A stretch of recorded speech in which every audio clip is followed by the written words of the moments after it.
Hey folks, Jared from MuppetMindset.com here. What you're about to hear is a fun interview I recently got to do with Muppet performer Matt Vogel. Matt, as many of you will know, is an accomplished puppeteer and director who now performs characters such as Big Bird and the Count on Sesame Street, as well as Floyd Pepper, Uncle Deadly, Constantine, and of course Kermit the Frog with the Muppets. In this chat, Matt and I discuss his childhood doing puppet shows for local kids, the 9th grade talent show that shook his confidence and what brought him back. We talk about his audition for Big Bird and swap some stories about Carol Spinney, before talking about Matt's meeting with Jerry Nelson to discuss the characters Matt was to inherit. We also very, very briefly touch on the debacle that surrounded Matt's casting as Kermit and the divisive responses on social media. Of course, we also chat about Matt's podcast Below the Frame, where he interviews his fellow Muppet performers and production staff and shines the spotlight on Jerry Nelson's life and music. You can listen to Below the Frame wherever you get your podcast, and believe me, it is well worth your time. So without further ado, please enjoy this chat with my pal, Matt Vogel.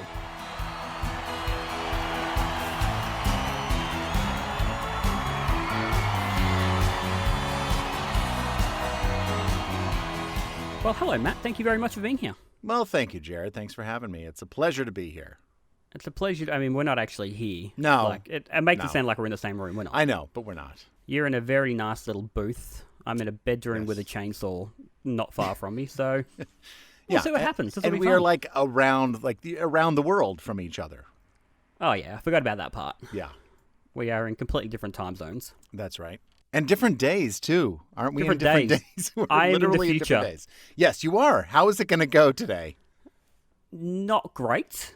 Darn it. They don't come up with a vaccine or anything yet. Yeah. All right. Yeah, so we're stuck. All right. I Sorry, guess pal. Sleep through tomorrow then. That's fine. Yeah, it's fine. Don't worry about it. Tell me, Matt, I don't know much about your early life before the Muppets. Where were you born? I was born Let's go all the way back. All right. Yeah, I was born in a town called Kansas City, Kansas. It's in the middle of the country, and Kansas Kansas and Missouri are right next to each other, and there is a Kansas City, Kansas, and a Kansas City, Missouri, and they are two completely separate municipalities. They're completely separate cities. But I was born on the Kansas side. Are either of them the Wizard of Oz, Kansas? Well, I think the Wizard of Oz, Kansas is farther out toward the middle of Kansas. And okay. I usually, when I say I'm from Kansas City, usually somebody does say, "Did you have a dog named Toto?" No. I say no. Because I didn't. All right, well, that was the next 4 of my questions. Yep. Yeah, just scratch I'll get rid of them. Yeah. What did your parents do? My mom was a stay-at-home mom, but then later, when I was in high school, she went back to school, and then she graduated with a degree to become a social worker. And that's what she did until she retired. She just retired last year. Wow! All right. Yeah, and my dad was he owned his own company along with his brother. They owned a company that would package chemicals, like heavy-duty chemicals like muriatic acid or alcohol or different things like that, and then they were kind of distributing those chemicals. And the thing that my dad did really was he was an engineer, really. He would build machines that would bottle the product, and then he build other machines that would cap the bottles. And then even other machines that would then put tape on the boxes and things like that. He was really smart, but he was not formally educated. He just kind of picked it all up on his own. Really? Yeah, my dad That's was so interesting. Yeah, it was. And my dad was a guy that was always able to fix something. He knew a little bit about everything. He could fix cars. He could build a deck out back. He was able to. He built me a puppet stage, a couple of puppet stages actually when I was a kid. Let's talk then a little about puppetry when you were a kid. Was it something that you were interested in back then? As in, was it a hobby? Or was it something you thought I could actually do this? Well, I never knew that doing what I do today, I never knew that was an actual job that I could do. I never thought that was a thing. I think some of it was, I thought maybe that I was going to I thought the people that did that job, they already did it. They already had that job. Yeah. And I don't know. I don't think I did it just as a hobby, because I had my own puppet company as a kid, as like a 5th or 6th grade kid. I Yep. had the Vogel Puppet Company. Imaginative And name. yeah, it was good. Yeah.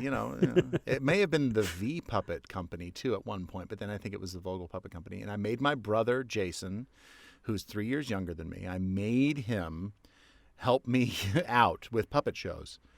And at first I just started doing puppet shows for kids in the neighborhood, just with whatever puppets that we had. We had some Sesame Street puppets, and we had some Muppet puppets, like the animal. I had the animal puppet and the Rolf puppet, and we had the Kermit puppet. And then I started making my own puppets, and this was around 3rd or 4th grade. I made my own, and and I was not a builder of in any way. I built them out of masking tape and T-shirts, and I didn't know what I was doing. But I'd clearly been inspired by Jim Henson and by the Muppet Show and by Sesame Street, and that's kind of where that came from. What were some of the characters that you were building? Oh, they were just people. Random characters. They were people. Yeah. At first they were not, because all I had was white T-shirts. Yep. So they were these just humanoid type characters. And I built like the first one was this character named Max Morgan, and I think his name was Max Morgan because I think I had something like a toy ID or something, like when you'd get like a play set of some sort, and there was like a toy ID in it. And I think, I may not be completely accurate on this, but I think I had something with a card on it, and it said Max Morgan. And I was like, well, that's the name of the character. So, as a kid. Yeah. So what kind of shows then were you doing? Were you just making stuff up on the spot? Were you lip syncing to songs? Were you stealing things that you'd seen on TV? I never did any lip sync to songs. Funnily enough, I would do. I think for the kids in the neighborhood, I would just kind of make stuff up like a kid does. Yeah. I don't think I had any plan, really. And then when I would bring the show and do it for my school, for my grade school, I had some stories that I had written. One of them was like a Great Pumpkin type story from like the Peanuts. It was it was a takeoff on that. And then I would write stories that were kind of, I think they were mirroring other stories that I'd heard. I don't know that they were 100% original. So then, obviously doing this for the kids at school, what was their reaction? And I only asked because, like, when I was, I'd say probably 9 or 10, I got this crocodile puppet, like a hand puppet. It was quite Muppet style. And I used to take it to school with me. And I would find, like, half the kids in my class were, oh my God, that is the most fun thing ever. And they'd all want to play with it and talk to it. And then you had a bunch of other kids who thought they were too cool for puppets. Right. So what was that reaction? I feel like I was blissfully ignorant to whatever their reaction was. I had a couple of friends that helped me out. I'm thinking of one show in particular that I feel like it was a Halloween show that we did in the library, and I don't remember what grade it was. It may have been 7th grade by then. And I had a couple of my friends, Brian Stubler, who I still keep in touch with today, and another friend named Scott Erskine, and we did a puppet show in the library. And I have a feeling that probably kids were just thinking, well, I got out of class for this, so it's fine. Yeah. I don't know. Nobody ever was really outwardly negative about it until a talent show that I did in 9th grade. Mm-hmm.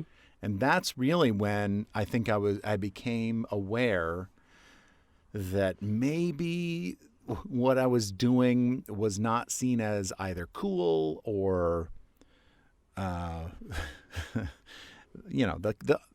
thing that the cool kids would prefer me doing. So the talent show, I was in 9th grade, and my dad had built a new stage for me because he had built these stages for me over the years. And I had this one when I was in 5th or 6th grade that he had built. We would do PTA meetings and other kinds of shows, and like church shows, things like that. And then for 9th grade, he had built me this new stage, and we did this show that I had written actually with a teacher. One of the teachers, we collaborated on this show, writing the show. And we did the show. It was myself and my friend Brian Stubler. And at the end of the show, we won the talent show, which was awesome to win. And my mom had made us these shirts too. I think they said Vogel puppets on them, and they were these. I had a red Vogel puppet shirt that I'm pretty sure she had made or had made for us. Yep, lovely. It was so sweet. And when I won, I remember hearing boos. I remember hearing boo. Now, it wasn't like overwhelming. It was not like there were, an entire gymnasium full of kids booing. But I think when you're a sensitive 9th grader, that the negativity cuts through any positivity, and it really crushed me. I mean, I think in that moment I put on a brave face, but after that I put the puppets away. I didn't bring them out to anything. That was it. Okay. That's cheery. That was genuinely a little bit heartbreaking.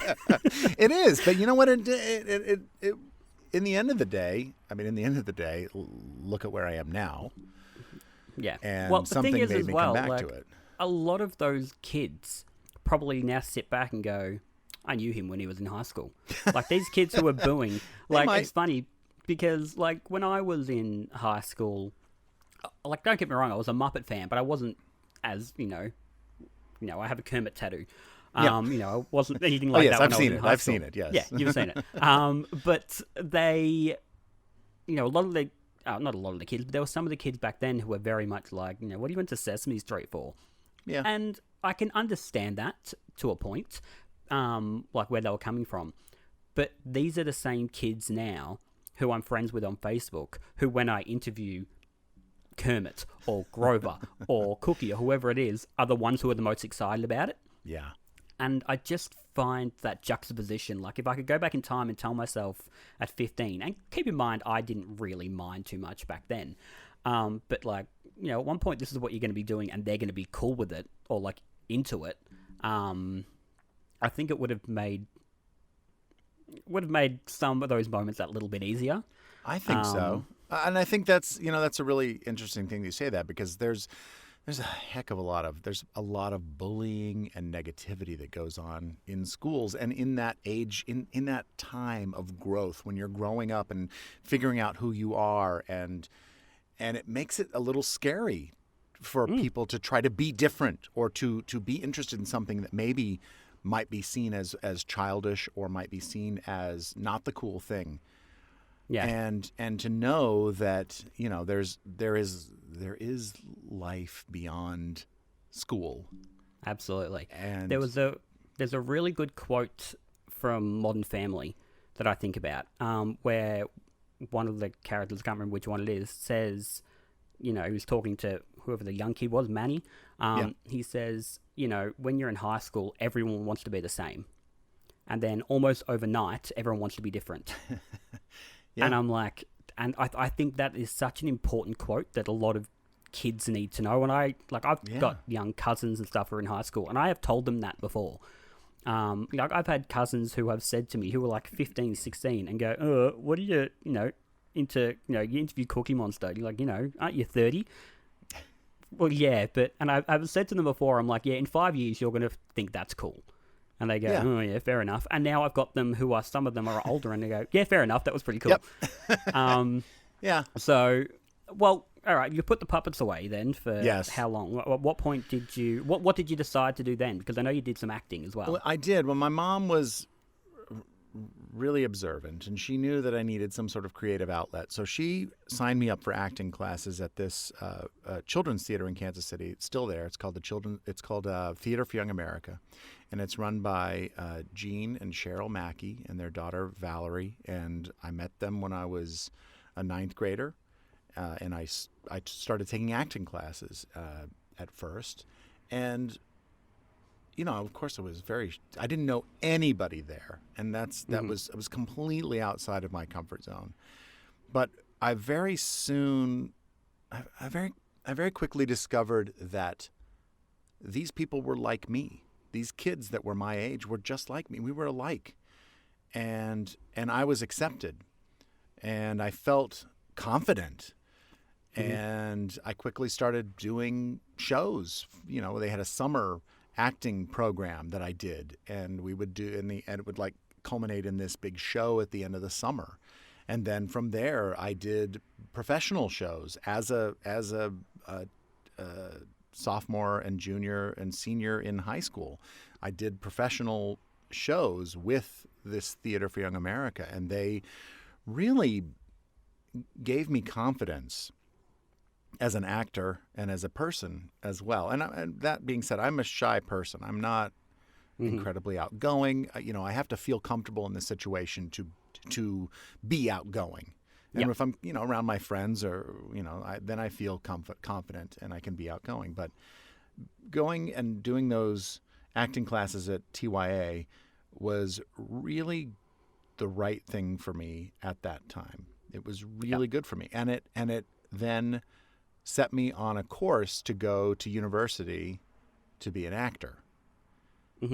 And so that's what I did. One of my peers there, well, actually, he's a couple of years older than me. His name's Sean McCall. He said, you should check out this acting program. And it was not too far away from where I lived in Kansas City. It was in St. Louis, which is about 3.5-hour drive east. And it was at a college called Webster University, and it was a conservatory program for actors. And so that's what I ended up doing. I applied to one college. I auditioned for it, and I got in. It was the only place I wanted to go.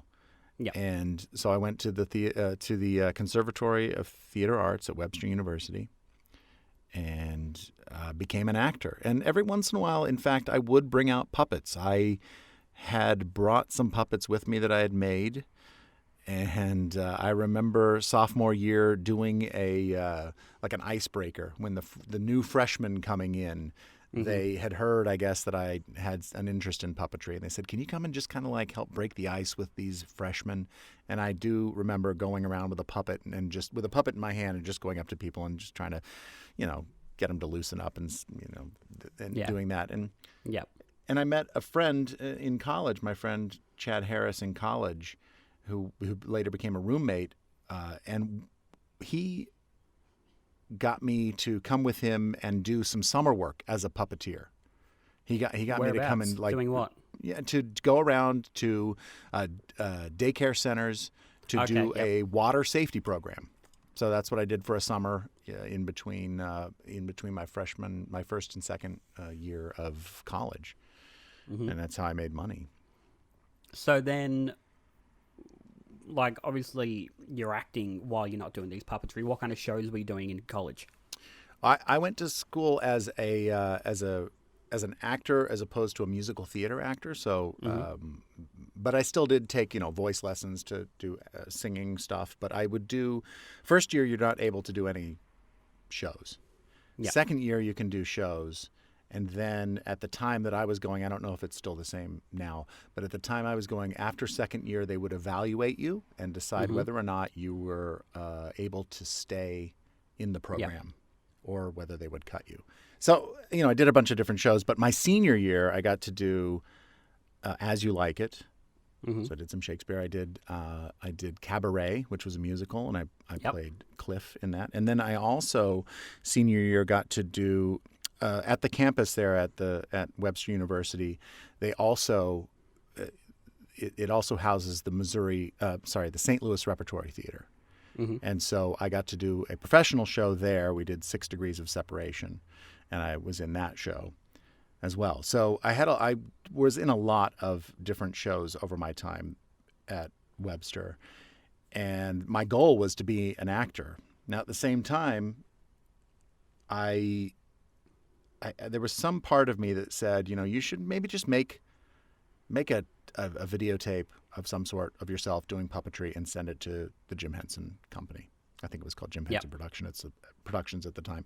So I did. I made a tape in my senior year of college, my final year of college. I sent a tape off to the Jim Henson Company, and because my goal was to go to New York. I was going to go to New York to be an actor. Mm-hmm. And I got a lovely letter back that was a rejection letter that said, "Thank you very much. We see a lot of tapes." It was a form letter. And it was signed by a person named Renee Rochelle, who was the talent coordinator at the time. And who later, down the road, did play an important part in my life, when I got to New York. Yep. So, do you remember what you did for that initial tape? I do. I did a show that I had written called The Broken Vase. And it was too long, and it was, and I knew that I needed to use a monitor. I knew that that's how Muppet performers worked, but I didn't know how to do that yet. I mean, it was just kind of like, I just tried it and did it. And looking back, I would have, had I known, I would have lip synced a song. I would have done something shorter. I would have done littler things, but I did not. And I got this rejection letter, but it was very nice. And, Well, I remember this is going back 2009, I want to say. You very kindly gave me some advice because I'd decided I'm going to be a puppeteer, and I remember you specifically said to me, lip sync to a song. Mm-hmm. I did I'm Sad Because I'm Happy by Grover. Uh-huh. I'm not Grover, sorry, Oscar. And then do a quick thing, make it 2 minutes. That's it. And I obsessed. I reckon I taped that thing about 10 times. Oh my gosh. In the end. As you can see, I am now a lead Muppet performer. That's obviously not. Yes, no, I have got that same, probably the same rejection letter. That was a long time ago. Yeah. So then what happens between sort of after college, after this rejection letter, to actually getting somewhere with Henson? All right, so I'll try to say it in a nutshell. So I went back to Kansas City, moved to Kansas City to make some money to move to New York. And in that time, I did some theater shows at the Missouri Repertory Theater and some other smaller theaters in Kansas City. At the same time, I also had my own puppet company that would go out and do shows for daycare centers. And I had a program of shows. I figured out how to do a program of shows, just like, would come back to them every month for 4 months over the summer or something like that. And these were puppets that I had made as well, and they were much better than my original masking tape T-shirt puppets. But still, they weren't, definitely not. I didn't know what I was doing. Yeah. But I still had these puppets, and they worked great. And so we were going to move to New York. My now wife, Kelly, then my girlfriend, Kelly, we were going to move to New York, and we came to New York. We got an apartment, but we couldn't get in right away, so we were going to go and stay for the month with her mom in Ohio. Mm-hmm. And on our way to Ohio, we had picked up the Backstage newspaper, which is the acting audition newspaper for actors in New York. And inside, Kelly saw an ad that had a picture of Kermit the Frog on it. It said, "Do you measure up to be a Muppet?" And then it basically said, if you do, if you're left-handed, if you are this tall, and it basically described me. Mm-hmm. And it said, "Contact us here." Now, I did contact them, and I said, "Look, I am left-handed, but I am a right-handed puppeteer." And they called me and said, "Let us know when you make it to New York." I said, "Okay." And when we got to New York finally, I contacted them, and then that was this audition that I had with John Henson for the CocaCola Polar Bear. So let's talk about that for a sec, because I've heard, I did a tiny bit of research for this, not a ton. I've seen two stories about the Coca-Cola Bear and this audition.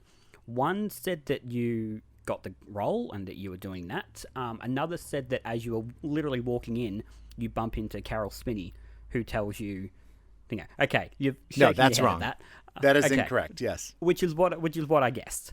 Yes, that is But wrong. that is happened. out there somewhere. Yeah. Well, I didn't see that one, but that is not quite. That is not quite it.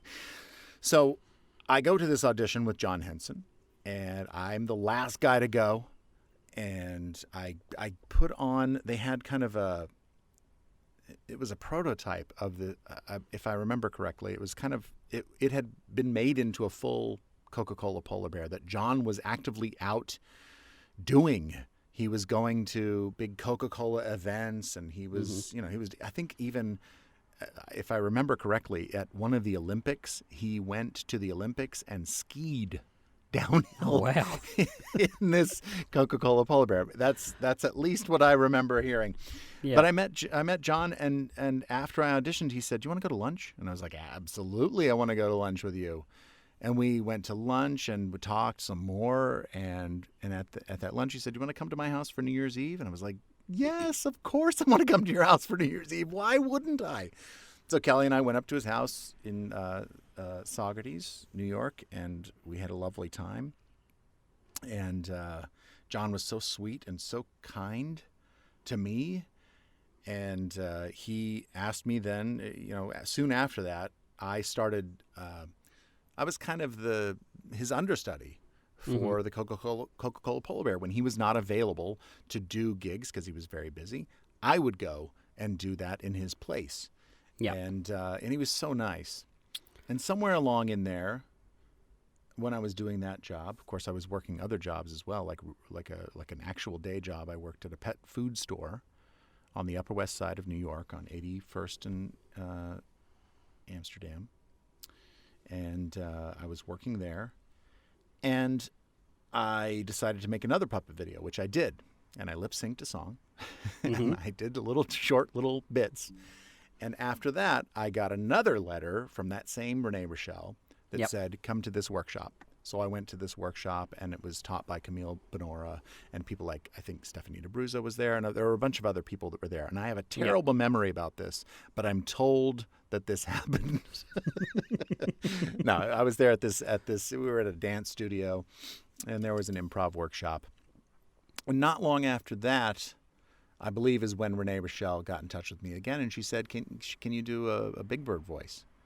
And I was like, yes. I'd never done a Big Bird voice. Why would I? So, of course you say yes.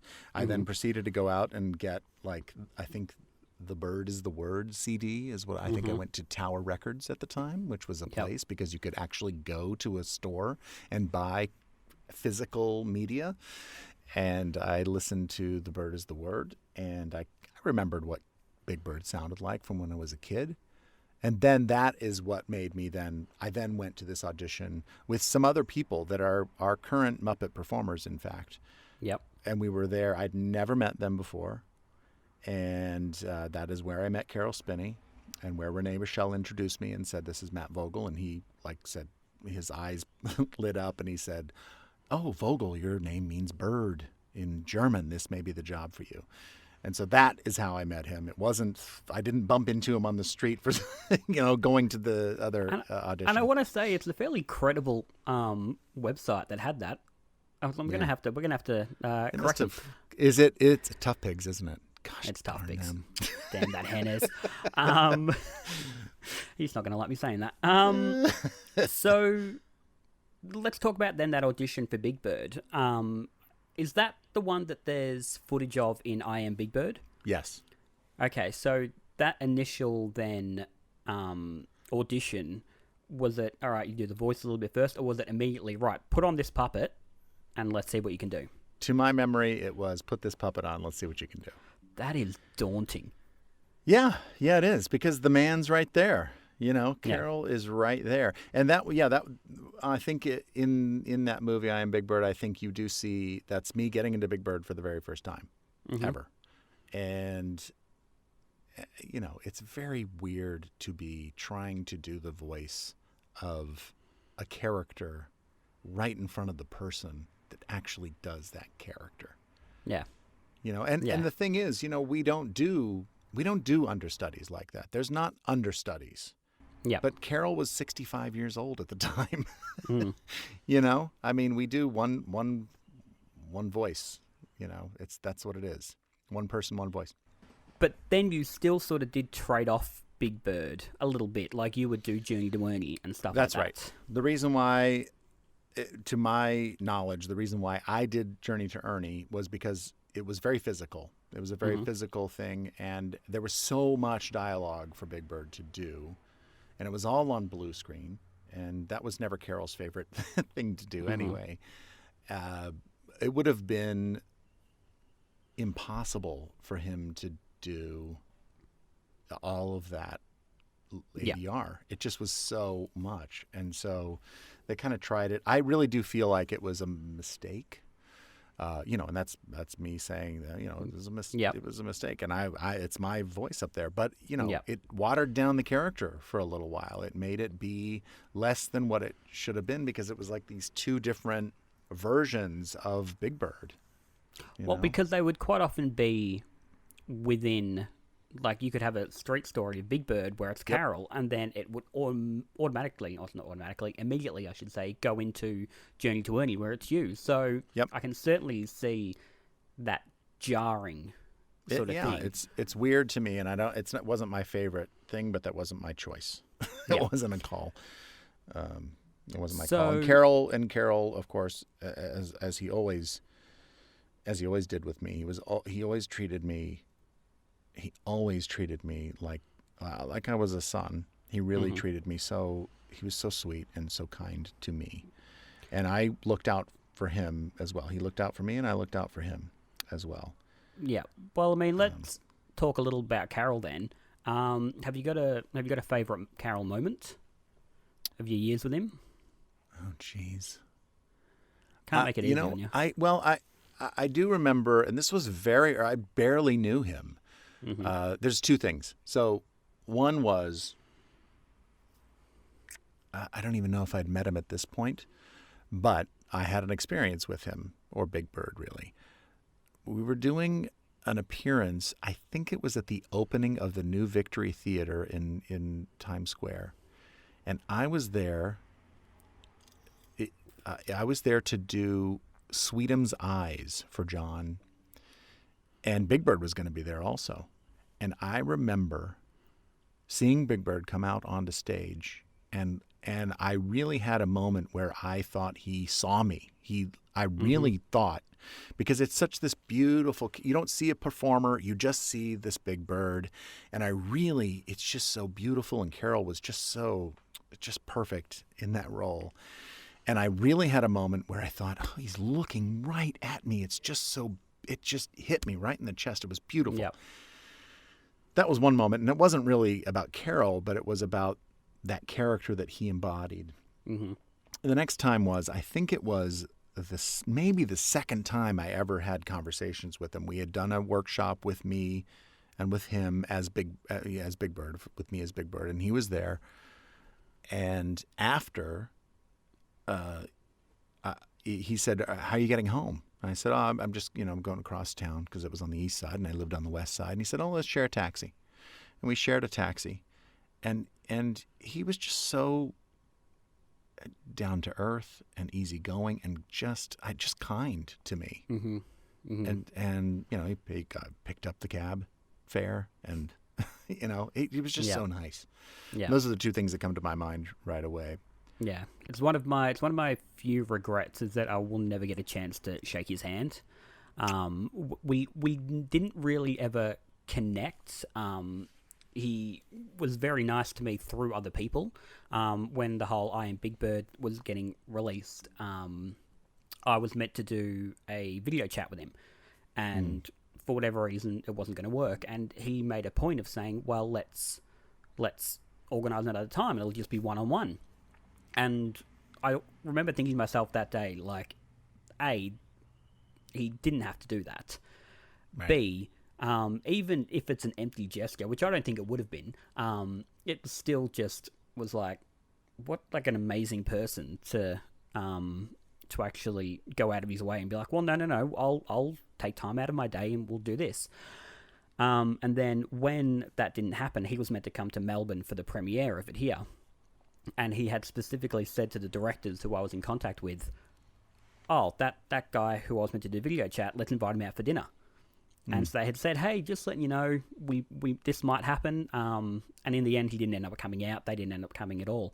But again, just that, like, it's that little thing of, like, you know, when he passed, I had to think about how I was going to write about him on the website. And I just told that story because I'm like, how do I eulogize a man I didn't meet? But then I'm like, well, I almost met him. And yeah, and you saw the efforts. He was. Yeah. You saw his efforts to try to, you know, that's the thing that I was so impressed about, and still am impressed about Carol, is that with fans, he would take the time to draw a picture on whatever it was, the book of his book or whatever it was. He would take a minute to draw something, you know, and he was a great artist, but just to take the time, like now 100 more times, and then maybe 100 more times after that, he would just take that moment because he knew it was special. He knew that was a moment that person would never forget. He knew it was just this pure, special moment.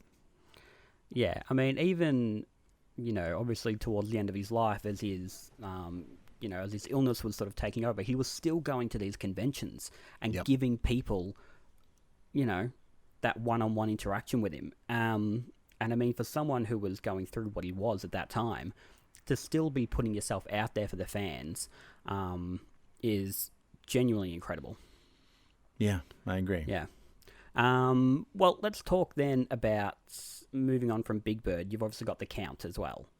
Right. And that sort of transitions us a little bit into Jerry. So obviously Jerry decides he's, you know, can't maybe puppeteer as much anymore. How does it then become you taking over The Count, at least puppetry at first, and then obviously the voice later on? So I'd been Jerry's right hand for quite a while. You know, I started out on Sesame Street. My main gig was really, if I wasn't assisting Kevin with something, like doing the feet of Elmo, because John Tartaglia mostly did Elmo's right hand and stuff like that, I would be David Rudman's right hand for Baby Bear. And then as years went on, I then was oftentimes cast by Kevin as Jerry's right hand for The Count. Yep. So I did a lot of right-handing for Jerry over the years, not just as The Count, but whatever he happened to be playing.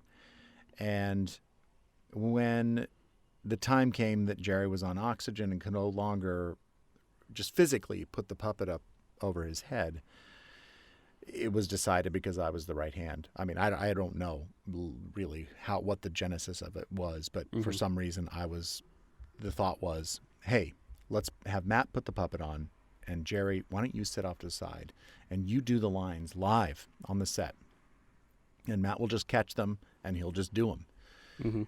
And that's what happened. I mean, we did that for a while, and I would wear headphones like I have on now, and I would just sit there and I could hear him breathe. I could hear that the oxygen machine would make a little sound, you know, but I could also hear him, you know, take that breath in and then do his lines. And, you know, you'd never know that this man had lung difficulty. Yeah.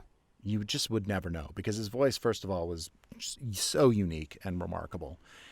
And he would deliver 100% every time. You would never know he wasn't feeling good that day. You would just never know. He was 100% there every time. He was a consummate professional, and he brought it. So then, after Jerry passes, you take on the role of The Count, you know, the voice as well. Was it something you had to audition for? Was it something you had been sort of planning to do? Was it a given that you were going to be doing it?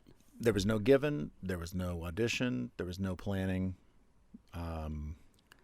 So then, how did I it don't happen? know. I don't know how it happened. I really don't, because that was not one. Unlike the Disney Muppets, there was no plan. Jerry had not necessarily said, you know, Matt's my guy. Not to my knowledge. Yeah. And at some point along there, I was told, you know, why don't you do this? and I don't know if it was, Jerry wanted you to do this. I don't know. I just know that I ended up at one point doing it. And I think the first thing that I did was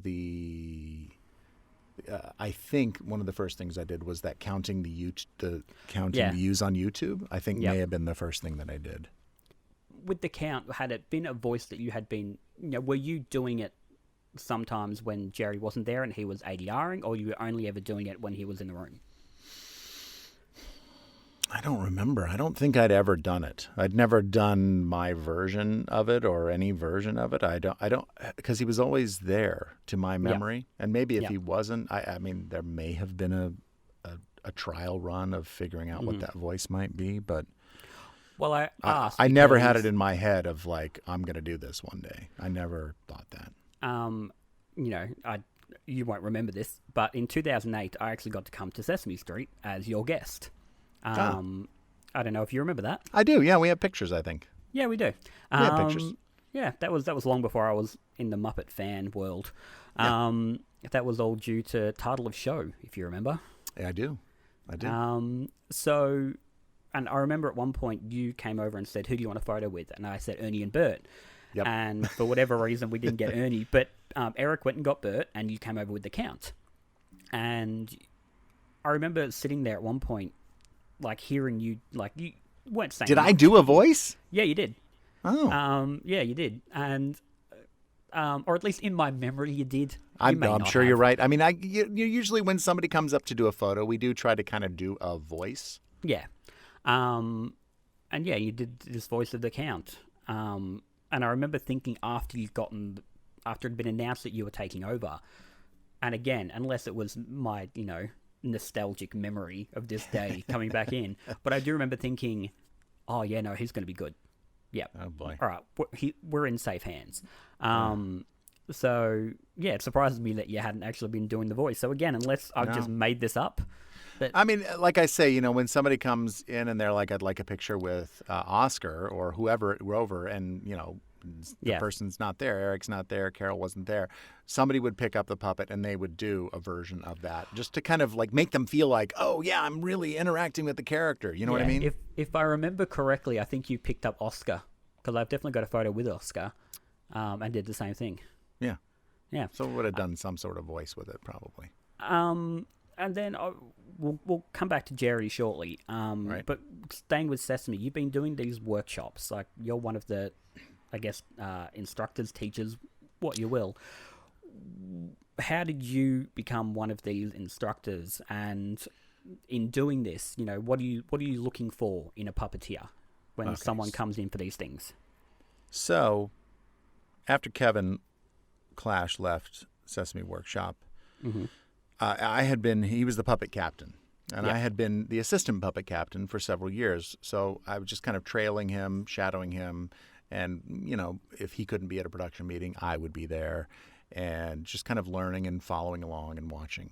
And then after he left, then they said, okay, you're the puppet captain now. And I was like, oh, okay.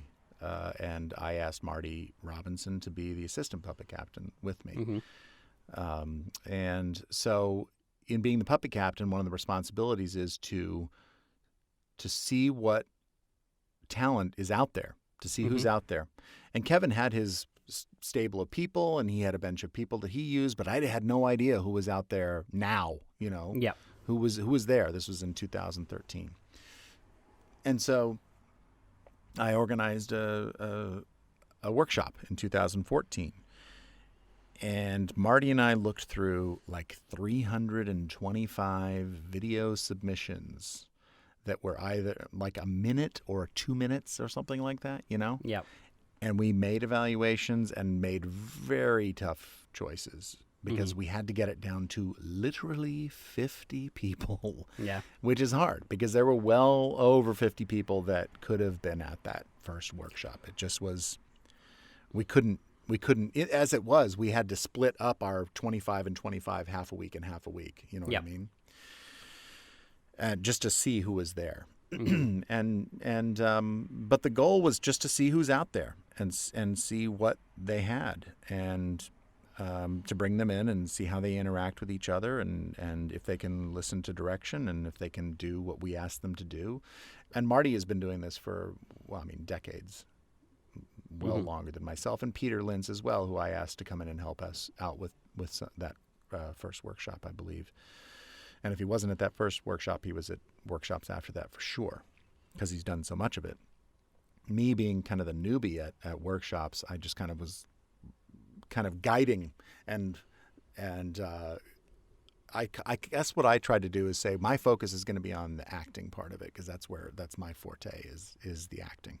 So I'll keep an eye on that, and I'll keep an eye on the technical stuff too, but I'll also lean heavily on Marty and see if we can see if anybody comes out of this.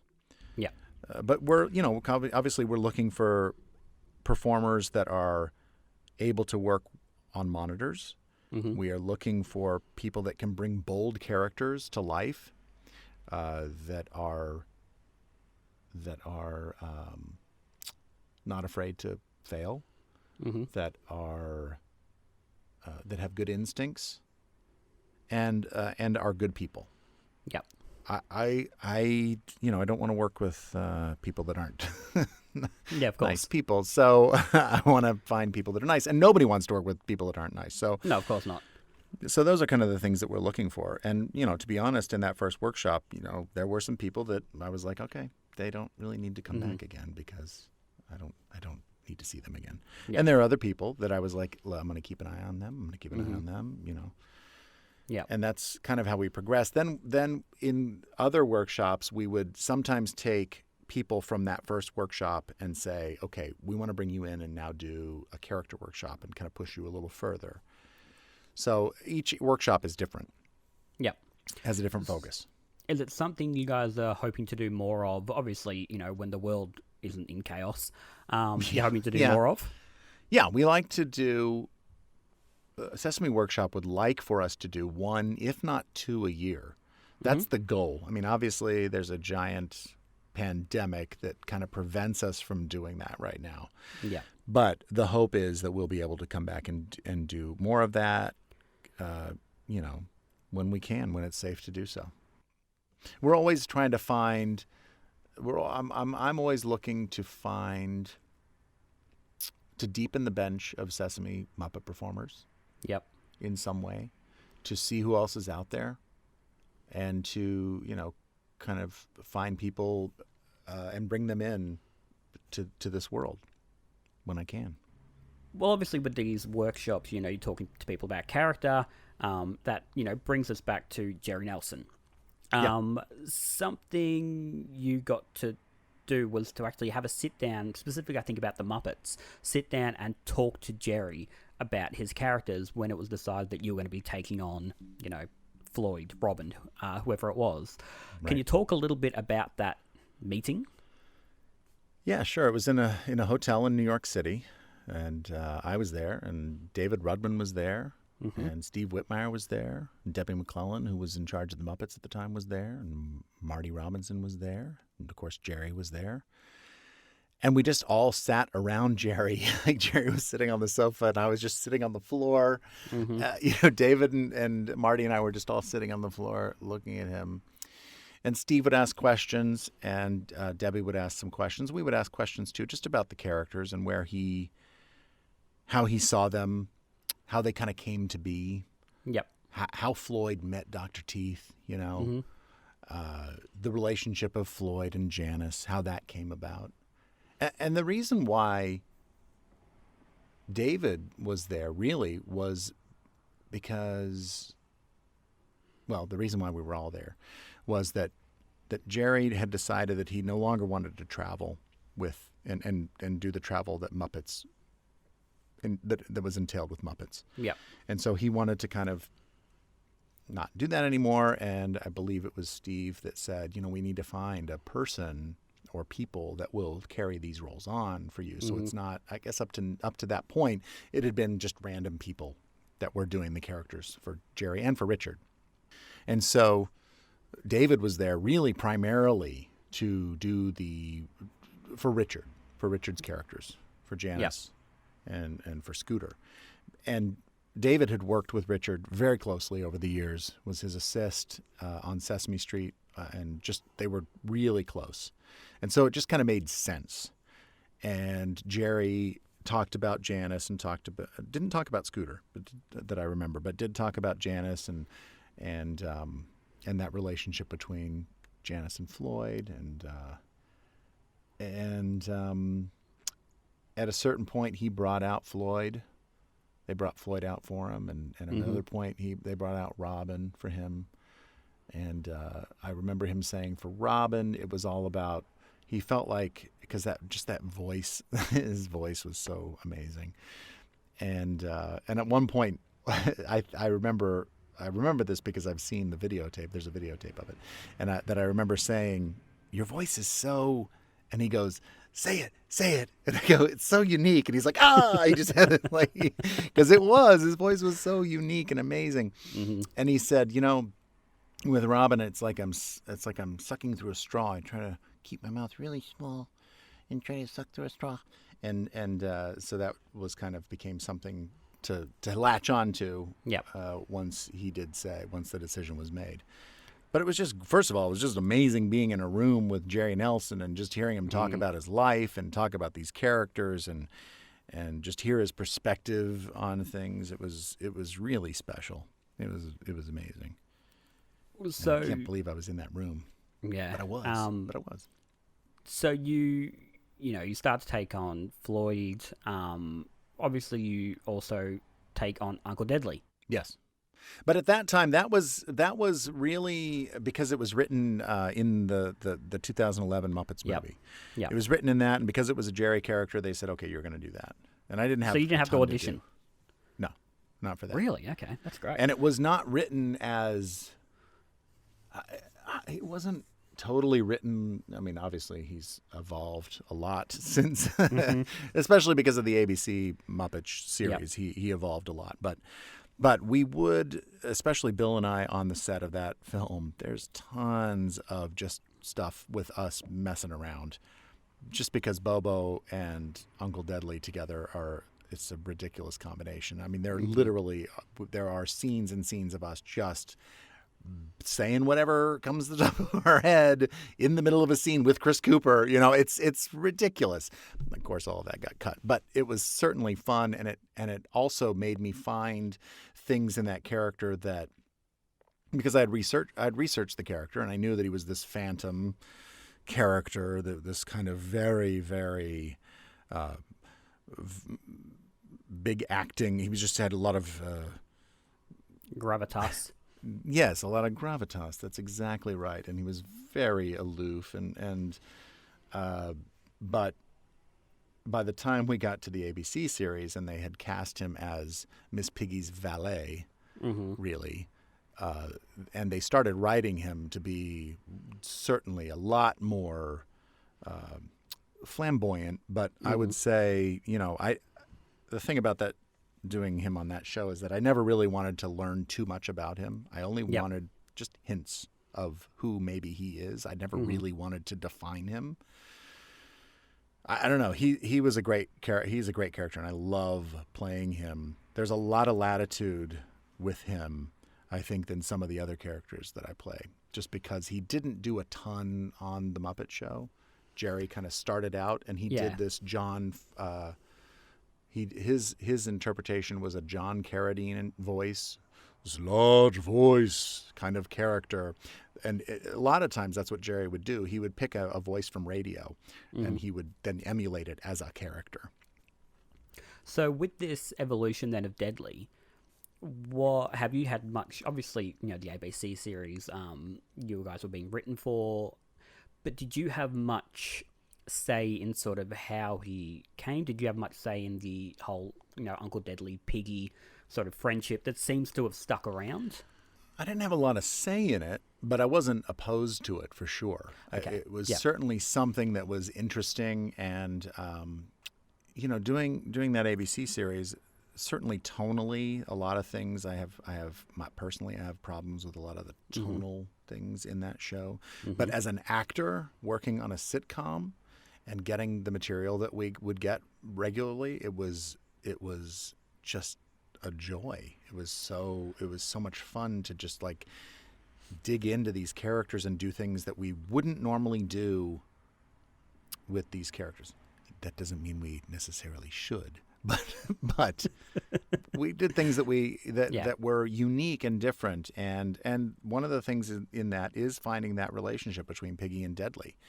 It's a great combination because he can very quickly and easily cut her down, and she's mostly oblivious to it. Yeah. She mostly doesn't get it, but the audience does. And I think that's the best part about that relationship is, I've got mixed feelings on Piggy, but I think what she needs is someone who can a foil. She needs someone who can cut her down to size, and that she doesn't immediately, as soon as that happens, karate chop them.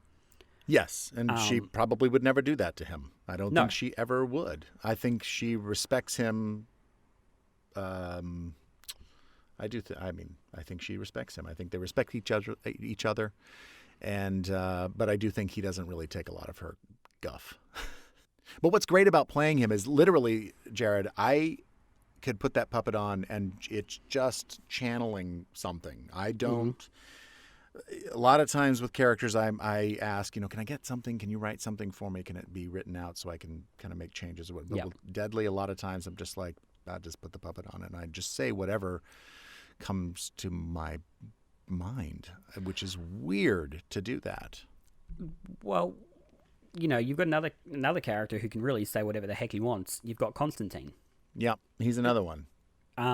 So, that obviously Muppets Most Wanted comes out. Where did you find Constantine, if that makes sense? Like, where in you was Constantine? Well, I will say that I love Constantine because he is an idiot. He thinks he's all of that, but he is really just an idiot. And that's probably a lot of me. I think that could be pieces of me. Or I think with any of these characters, you take a little. It's a thing that Jerry Nelson said. He takes a piece of himself and he blows it up. Whether it's the Count obsessing about numbers and he just blows that up, or for me, it's just that. That feeling I think that we all have from time to time that we've got this. I'm in charge, but knowing full well that you're probably not in charge. Yeah. And I love playing him because you're right. He is another one that I can pretty much just put on and say whatever comes to my mind. Well, the beauty of him as well is, because I know you've spoken on this, on Below the Frame, is that when you get to actually create a character and originate a character, there's a big difference, I think, between obviously, taking on, say, Kermit to playing Constantine and originating him. Yes. So what is it then about these original characters do you think you really get to sink your teeth into? There's such a freedom in creating a character out of nothing. He wasn't created out of nothing. James Bobin had an idea of what he wanted him to be. He wanted him to be this doppelganger for Kermit. But just after doing the audition and then getting the role and then working on the character with James and getting a dialect coach to try to help with this weird Russian accent that then kind of became this weird kind of him trying to be this odd Kermit sounding thing. And it's just this collaboration that the ultimate goal is just to entertain the audience. But there are no constraints. Really, you can almost do anything because I'm putting the stamp on it. Yep. Nobody else is going to put that stamp on it before me. It's me doing it. So nobody can say it's wrong. Exactly right. You know what I mean? Nobody can say it's wrong because I'm like, but I created it, so it isn't wrong. It's me. Yeah. Well, moving on, you very publicly get handed Kermit the Frog. We're not obviously going to get into that whole debacle. But was it a debacle? Yeah, that's one word I'd use for it. I know you'd already recorded some stuff with Kermit before the debacle sort of, was publicized, I guess. But did that sort of public nature of your casting add to the pressure? Or you're able to sort of set that aside and just sort of focus on getting the character down and doing your job?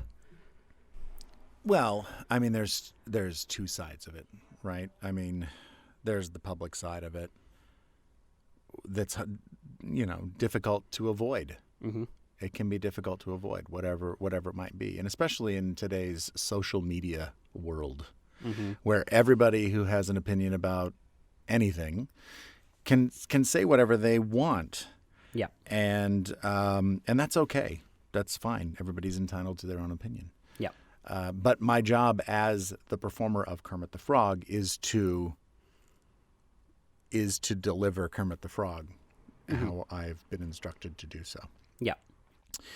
And so I do have to kind of I have to think about that character. I can't be worrying about these people aren't going to like it or these people are going to judge me or whatever. I can't worry about that outside influence. And I will tell you, though, I've been doing this for 23 years. If I had been doing this for a year or 2 years or 7 years, it might be a lot different for me. Yeah. It might feel and impact me a lot differently. Yeah.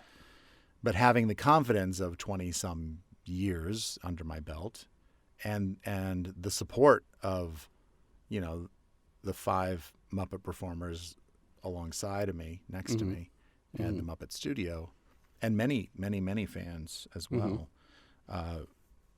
doesn't hurt. So then, obviously you've had a little bit of experience playing, these iconic characters because, you're Big Bird and, Yep.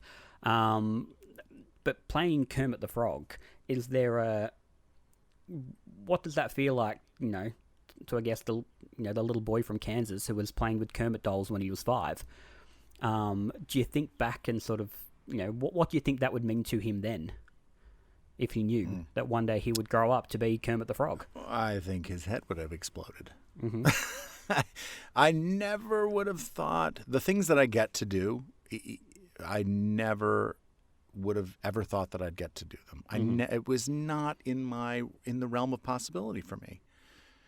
I'm just going to pick like Camilla playing, Camilla the chicken. Mm-hmm. Who I never would have thought that I'd get to play Camilla the chicken.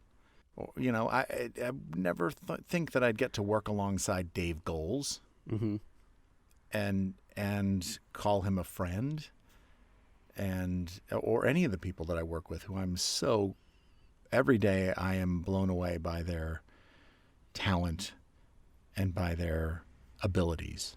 Mm-hmm. I'm so grateful, and so that little 3rd grade, 4th grade boy, his head would have exploded.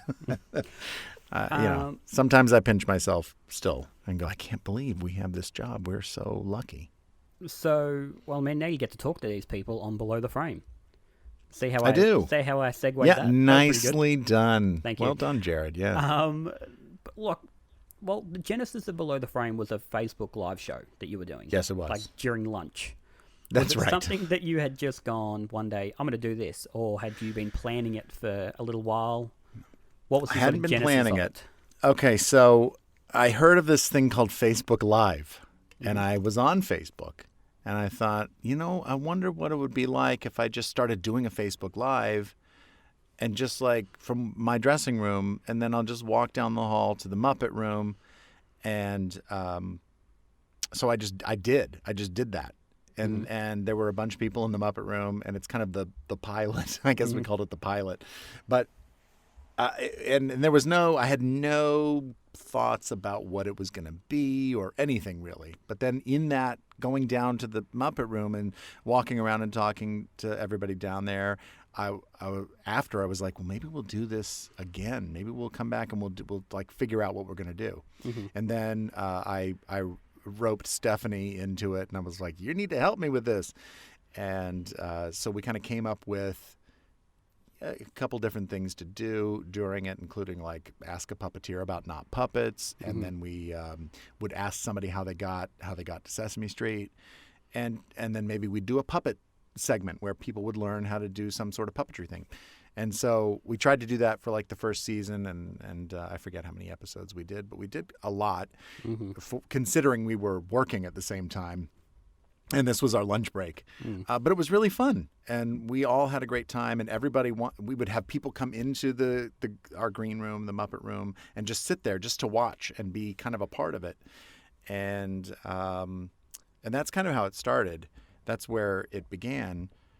And then we did it. We did a lot less the second season of it, just because that was, I forget what season that was, for Sesame. But we got a lot busier, and it was just a lot harder to make things happen.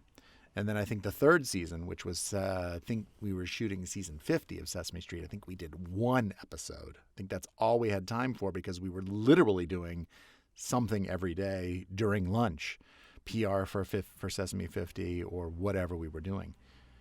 And then at some point, during this lockdown pandemic, I thought maybe this might be a good time to start working on Below the Frame, but I can do it from home, and everybody's at home. Yep. So maybe I can wrangle them into helping me, letting me interview them. But because it's a podcast and it's all, you're hearing it, we couldn't do the fun stuff that we could do in the Muppet room. But that's okay. I think, it has to evolve somehow, and that's how it evolved. So then, obviously you've kept in Ask a Puppeteer about not puppets. Yes. All this sort of thing. You have sketches where you're talking about eye focus, like you're almost selling eye focus, or you're selling lip sync, or whatever it is. How did you decide to evolve those moments that you would usually do in a visual medium into a audio visual? Yeah, so I thought I can't just have it be a straight interview. I need to have something in there, some comedy, or I want to have something in there that teaches something, but I don't want it to just be this dry, lip sync thing. Yeah. I need it to feel how can we do this and make it unique? So that's where I kind of came up with this idea of doing these fake ads. And then I just started. I literally one day I sat down and I think I wrote 10 of them, 10 of the ads, or something like that. Maybe it was 8, whatever it was. It was a lot. And they just kept pouring out of me. And then I asked some people to record some stuff for them, and they did. And then I asked our Sesame Street mentees, because we have 8 mentees that are on Sesame Street, and they are kind of up-and-coming puppeteers that all have been at workshops for Sesame Workshop, and we're kind of bringing them along and deepening our bench. And so I asked them, I said, this might be a good way to kind of work on some character stuff. You guys want to do some ads? And they were all like, yeah, we want to do ads. So they were all like contributing voices to it. And I put it all together. And then at the end of that, I would then talk about what the real issue was. If it was lip sync, we would talk about the importance of that, and maybe have a moment where we really would learn something. Yeah. Well, I was just going to say, on the other side of that was that I had those stories of Jerry's that Jan had given me, and I really wanted to honor Jerry in some way. And so that's where that came from. And then I had this CD of Jerry's songs that he had just like demos and stuff. And I was like, I definitely want to get this out there somehow. So Jan said, yeah, do it. Well, the Jerry stories are, I think, some of the most interesting parts of this podcast, in what is already a very insightful, interesting podcast. But just, listening, I listened to Dave Rudman tell one, a couple of, say a week or so ago while I was at work, and I was doing delivery driving, and I had to pull over because I was so engrossed in this story. It was fascinating. And then again, you've got this music, even, the ones that say the audio quality isn't great. You had Ragmop. Yep. The other day. Yeah. And again, I was driving for work, and I was bouncing and bopping along and singing along. It was great. So obviously you've got a plethora of Muppet performers no longer with us. what made you decide Jerry was the one you wanted to spotlight the most? Well, it really is because, I've had a lot of mentors in my life, but Jerry certainly was one of them. And Yep. after he had died, it is a true story that Jan, his wife, had said, she just passed this kind of a digital folder along to me and said, I don't know what to do with these. Maybe you'll figure out something to do with them. Mm-hmm. And I mean, there's a lot of stuff in there, and a lot of them are just little stories, and not necessarily related. Obviously, that story, that David read was not about Muppets at all. Mm-hmm. But it was about a piece of his life, and he had been writing these little stories, things that he remembered from his life, and I just, after he had died, I thought, well, what am I gonna do? How can I honor Jerry? And I thought, oh, maybe we'll make like Joey Mazzarino and I were thinking, maybe we'll make a website for him, and it'll be someplace where you can go and read these stories or something. I don't know. And then, they kind of were put away, and I never really did anything with them because I couldn't find the right thing. I just couldn't find the right thing to do with them. And then this podcast came about, and it was an afterthought. It was not initially one of the thoughts. I did think early on, I thought, if I could get access to some stuff that nobody's heard, some Jerry stuff, and hear him talk. And I do have some stuff that maybe will come around at some point of Jerry talking, and that nobody would have heard. Yeah. But then I remembered, oh gosh, I've got those stories that he wrote, and I dug back through them, and I thought this might be the way to get those out there and have people that knew Jerry say the stories and give a memory about Jerry, which is my favorite part, is that they talk about Jerry in such a loving way, and then they read this story of him. I just feel like it just feels so personal, and it just helps elevate who Jerry was, and I love that part of it. Well, it's gorgeous. It really is. Thanks. So I could talk to you for 27,000 hours. But one thing I want to do with you is at the end of Below the Frame, you always ask these rapid fire questions. I do. And I have asked you if I can ask them to you. You have agreed. Yeah, I have agreed, but I'm going to tell you, Jared, I've never once thought of what my answer to these questions would be yet. Well, unfortunately. So good luck to everybody. And I've got a little twist on a couple of them as well. Okay, good. Oh boy. Okay. First question. What's the hardest part about being a puppeteer?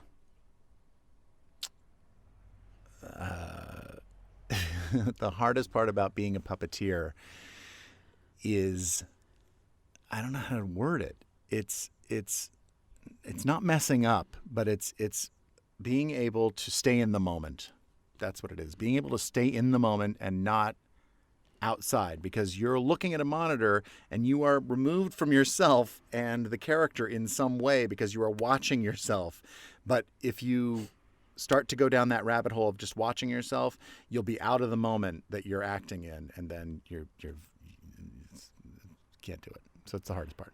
What's the easiest part about being a puppeteer? Just letting go when you have a character that is that you connect with, and just being free. All right, here's the first little twist, because something we haven't spoken about. What is the hardest part about being a director? An Emmy Award-winning director, mind you. The hardest part about being a director,